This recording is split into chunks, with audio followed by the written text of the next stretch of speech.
Sūrski norit, nenorit, bet turim paskalbėti ir skaudžiom temom. Skaudžiom temom man patinka. Ką man šiandien darysit? Nu, žinokit, ne apie jūs šnekta. Jau noriu pakalbėti apie skaudžią mūsų emigrantų Norvegijoje dalį. Jau kelintą kartą girdžiu, kaip iš emigrantų Norvegijoje yra atimami vaikai. Nu jo, čia labai skaudi tema. Tėvai likę be pašalpų. Ne apie pašalpas kalba. Įsivaizduojat?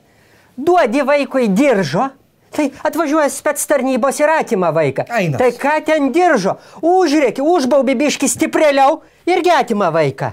Nu, tada tikrai, emigrantai šito klausimu tikrai elgesi neapgalvotai, neatsakingai. Nori primušti tą vaiką, tai muš dėl Dievo meilės, bet nedaryk to Norvegijoje. Palauk kalėdinio atostogų, atvažiuok su visais emigrantais, kur važiuoja Lietuvą, susitvarkyti savo dantų, apsipjaustyti apgamų ir nepabijokim to žodžio pasididinti penį arba krūtinę. Atsiveš savo vaiką per kalėdas ir prilup gerai, pasatyk ant žirnio, atidaužyk ten viską. Ausis nurauk, nusukiok.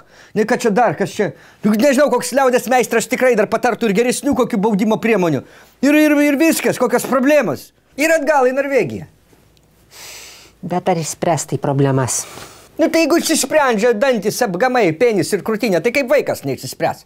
Tik vaikas pradeda kelt galvą savo ten teisės kočiuot. Nebeklauso, nu. Jo, nebeklauso, išgama. Tai pasakai, tuoj ant Velykų į Lietuvėlę nuvažiuosim į tėvynę. O, iškart vaikas kai šaltinis pasidarys.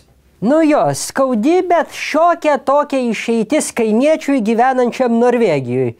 Ir pasakyčiau, gal yra ir gerai, bo vaikai nepamirš Lietuvos.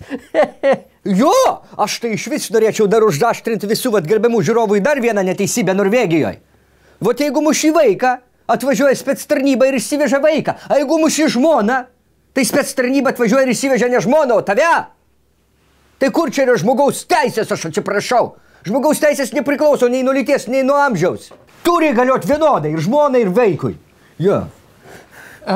Palaukite, bet žinokit, tokia tvarka galioja ir Lietuvoje. Žmonos neišveža. Ką? Nu. Nu. Tai čia baisi neteisybė. Tai reikia apskūsti žmogaus teisų teismui Strasburge. Tai kur čia matyta? Tai apskūsi tada, primuši žmoną, atvažiuos spec tarnybai ir išsiveš. Ir atiduosi kokie nors lesbiečių šeimai.